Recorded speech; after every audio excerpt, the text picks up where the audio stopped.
Seems like nobody is happy with this end to the government shutdown. Conservatives think he should not have caved on border wall funding. Democrats say, oh, great, he's taking hostage for 3 weeks. 3 weeks, this is all going to happen again. Nobody seems happy here. What do you think? Is this a win? Is this a lose? Or is this a wait and see?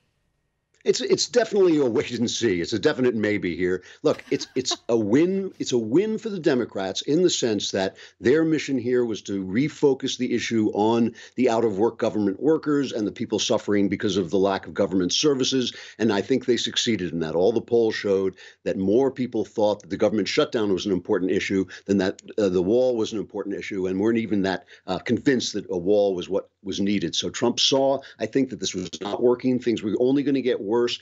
People are going to suffer more. And God forbid there should be something like a plane crash or something like that because the FAA wasn't working properly. That would be a genuine disaster.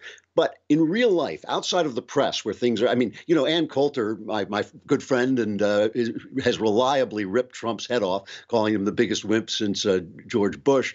But outside of that kind of publicity and that kind of reportage, if you have a strategy that's not working, you change strategies. And that, I think, is what Trump has done. Trump has won certain things in these last 3 weeks, in these last 30 days. He has looked reasonable. He made a good speech from the Oval Office. He made a perfectly reasonable offer that could have been the start of negotiations in any sane world. He has shown the Democrats, especially Pelosi, to be utterly unreasonable. She was petty with the State of the Union. She said, I'll give you $1. And meanwhile, his true enemies, his true opponents, the press, have just made utter fools of themselves in the interim, picking up the BuzzFeed story, beating up on the poor Covington children because of something that they had nothing to do with. He, right this minute, looks like the most reasonable guy in the room and the most adult guy in the room, and that's not always true of Trump. So now they're moving into 3 weeks of negotiation, and he's holding a pretty good hand. If they come to the table and say, we don't care if you shut the government down again, we're not giving you a single dollar, or as Pelosi said, we'll give you $1.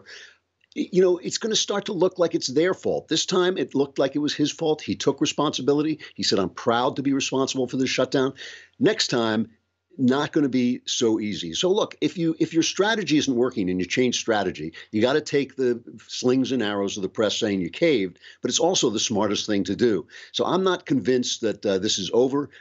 Trump cannot go into 2020 without something of his wall. It was his biggest promise. No matter how many other promises he keeps, this will make him look like a weak guy and a loser, and he cannot stand that, and he won't tolerate it. So I would say on the conservative side, we should wait and see. He's a smart guy. He's got great political instincts, and I think he knows he's got to win this fight in the long run. And listen, I don't want to pat